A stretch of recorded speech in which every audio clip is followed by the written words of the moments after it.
Meaningless stuff. Why do we gift so much meaningless stuff?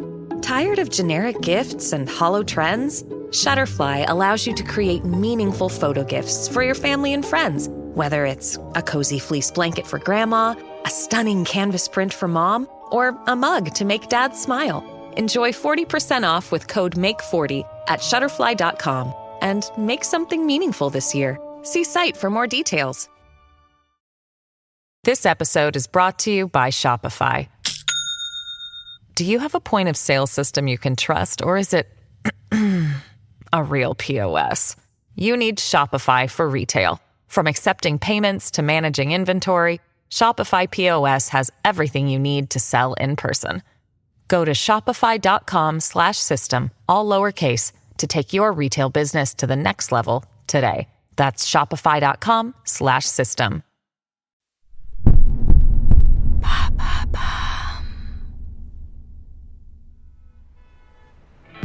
1960, Bronxville.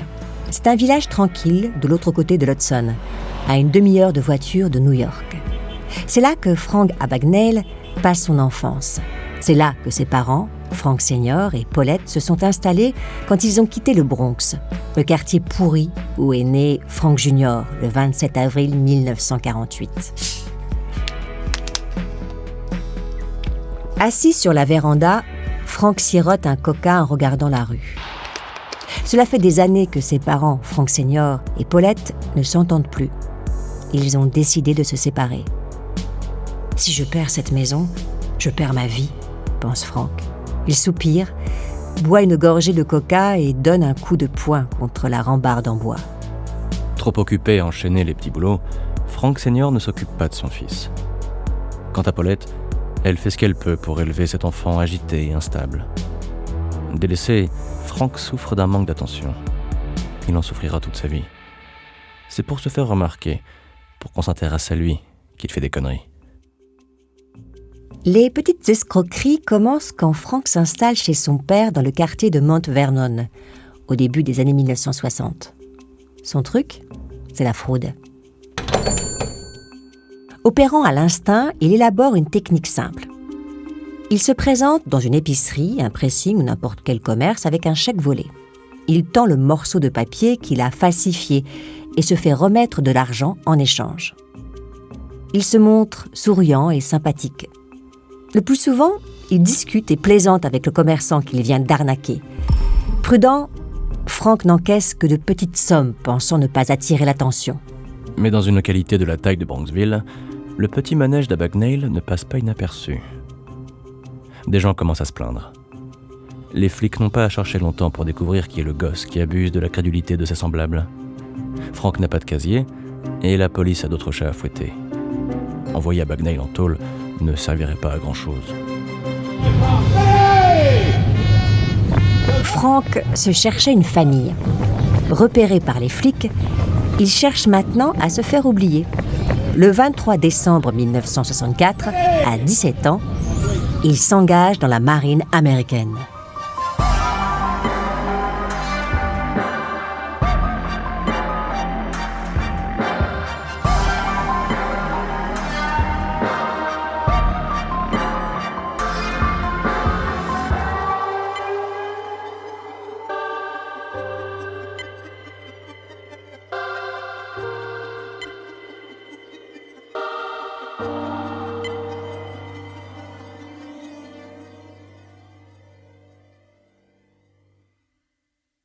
S'il y a bien une chose sur laquelle Frank Abagnale n'a pas menti, c'est qu'il a porté un véritable uniforme une fois dans sa vie. Cet uniforme est celui de l'US Navy. On aurait pu penser qu'un peu de discipline ferait du bien au jeune Frank. Il n'en est rien. Abagnale Jr. est rendu à la vie civile le 18 février 1965, moins de 3 mois après son engagement. Une semaine plus tard, le 25 février, il est arrêté pour contrefaçon de chèque. Le 11 mars, il est à nouveau arrêté pour vagabondage. Frank le sait, il n'a rien à espérer d'un bled comme Bronxville. Près de chez son père, où il est retourné vivre, Frank repère un jour une bagnole super classe. Un coupé Mustang V8 à la carrosserie jaune vif.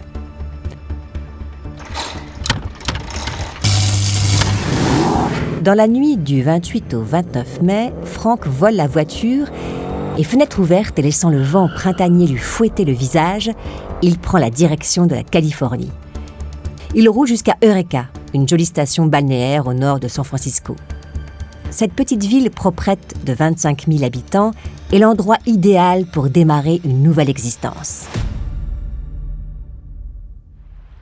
21 juin 1965. Quand Frank se rend compte qu'il a commis une erreur, c'est trop tard. Non seulement sa bagnole ressemble à un canari géant, mais en plus, il a fait peindre sur l'aile gauche l'inscription « Bandit », assortie d'un pistolet stylisé. Il trouve que ça en jette auprès des filles. En revanche, difficile de passer inaperçu avec une caisse pareille. Arrêté lors d'un contrôle routier, Frank est conduit au commissariat. En réalité, cela faisait plusieurs jours que les flics d'Eureka avaient Abagnale à l'œil, depuis qu'ils avaient reçu des plaintes pour des chèques falsifiés. Transféré à Sacramento, il reconnaît avoir volé la Mustang dans l'État de New York. Le magistrat décide de se montrer clément. Abagnale Jr. est remis en liberté contre une caution d'$1, mais son père Frank Sr. doit venir le chercher et assurer sa garde. Bien sûr, la virée de Frank en Californie est un fiasco. Pourtant, là-bas, il s'est senti libre. Pendant quelques semaines, il a mené sa vie comme il l'entendait. Il ne rendait de compte à personne, pas comme dans cette baraque sinistre avec son paternel.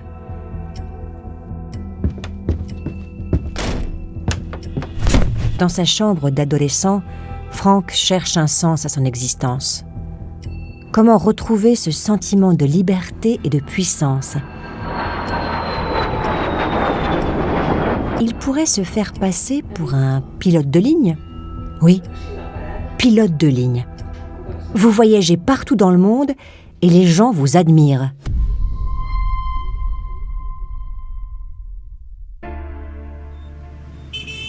Frank se rend dans une boutique de la 6e avenue à Manhattan, spécialisée dans la confection d'uniformes.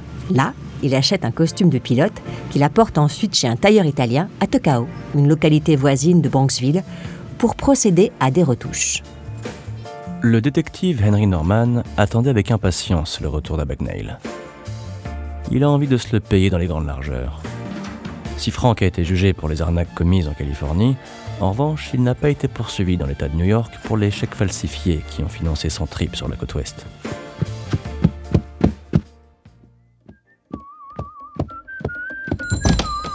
« 15 juillet 1965. Tuckahoe. Norman a suivi Abagnale jusque chez le tailleur italien.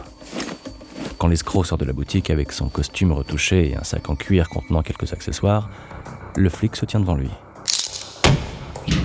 L'interrogatoire est une formalité. Frank passe des aveux complets. Norman boucle le dossier dans la journée et réussit à convaincre le juge de tenir une audience en urgence. Cette fois, la justice décide de donner une leçon à Abagnale. Le 22 juillet 1965, il est condamné à 3 ans de prison pour faux et usage de faux. Frank est envoyé au centre correctionnel de Great Meadow, à Comstock, dans l'État de New York.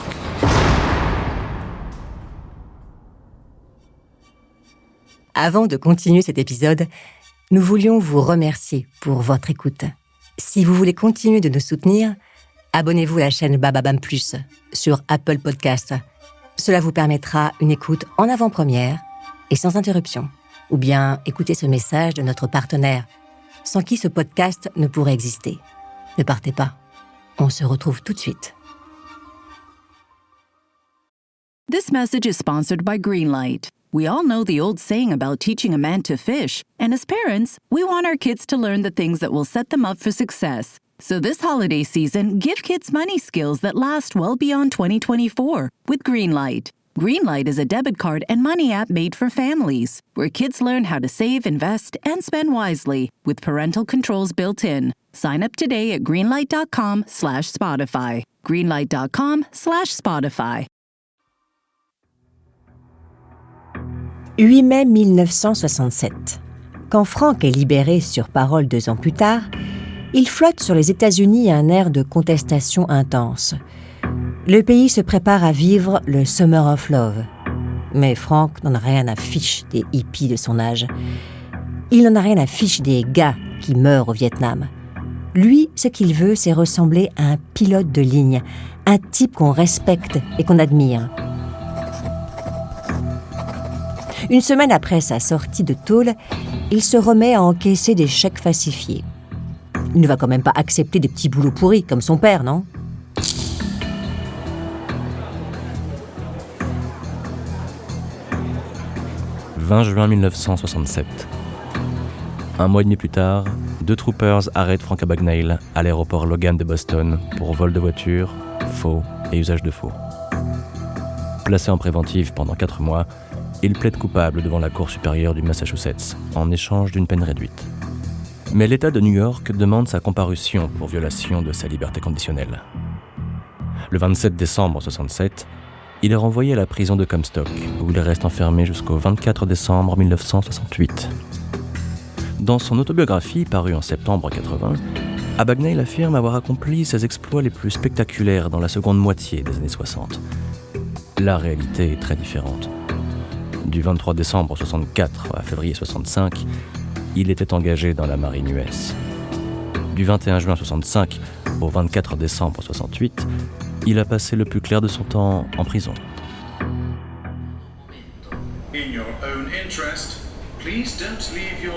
Janvier 1969, aéroport JFK, New York. Frank en est convaincu, les ennuis sont derrière lui. Nouvelle année, nouveau départ. Le vol New York-Miami de la Delta Airlines a terminé son embarquement. Vêtu de son uniforme de copilote, Frank accélère le pas.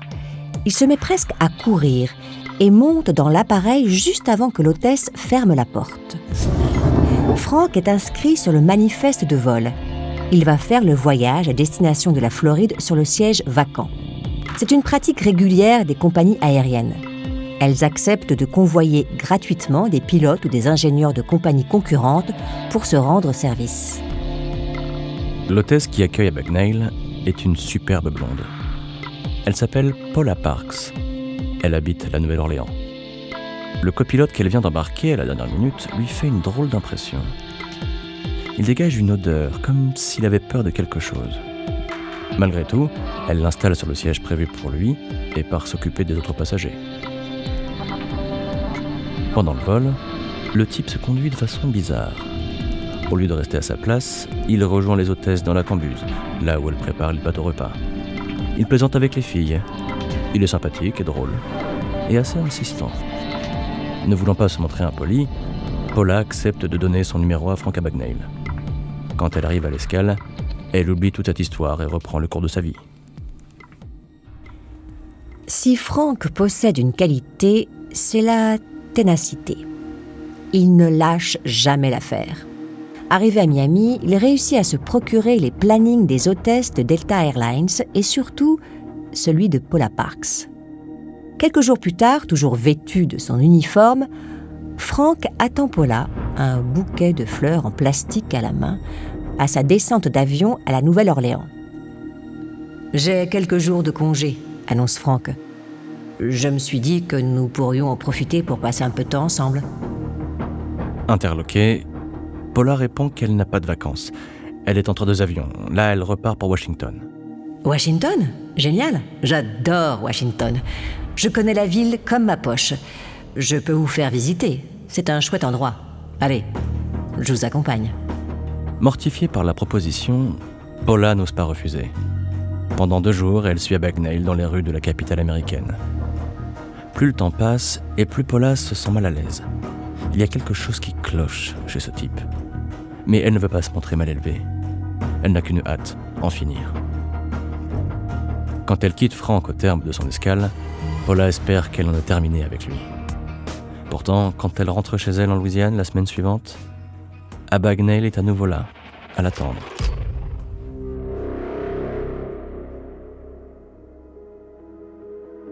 Frank est retourné à Miami. Là, il a loué une Chevrolet décapotable, puis il s'est tapé 1400 km de route jusqu'à la Nouvelle-Orléans. Frank voit bien que Paula est réticente. Elle lui explique qu'elle n'est pas disponible, elle se rend chez ses parents à Bâton Rouge.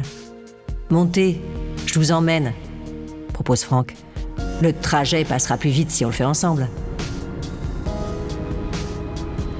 De plus en plus gênée, Paula se sent obligée de mettre les choses au point. Je ne veux pas vous sembler impoli, mais je ne souhaite pas m'engager dans une liaison romantique en ce moment.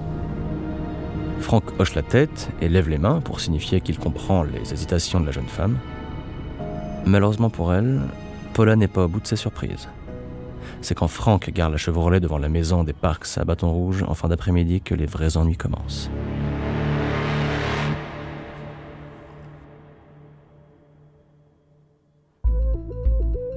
John et Charlotte Parks sont des gens charmants et accueillants, pétris de cette hospitalité du Sud. Au premier coup d'œil, Frank sait comment les embobiner. Multipliant les blagues et les anecdotes, Frank leur raconte qu'il est pilote de ligne. Il aime son métier, bien que depuis quelque temps, il songe à se reconvertir, à explorer d'autres opportunités de carrière. John et Charlotte Parks tombent sous le charme. Le thé et les biscuits cèdent la place au dîner, et le dîner à la soirée à une invitation. Frank ne va pas repartir à une heure aussi tardive. Il n'a qu'à rester dormir dans la chambre d'amis. Frank ne prend congé que le lendemain. Une semaine s'est écoulée depuis cette soirée gênante. Paula a repris ses rotations aériennes. Quand le téléphone sonne chez elle ce soir-là, Paula a un mauvais pressentiment. Au bout du fil, sa mère a un ton enjoué. La jeune femme, elle, est terrifiée. Elle devine ce qu'il s'est passé. « Frank est revenu !» annonce Charlotte Parks. « Il va vivre quelque temps à la maison. On lui a donné ta chambre. » Paula pousse un petit cri. « Rasputin s'est installé chez nous, pense-t-elle.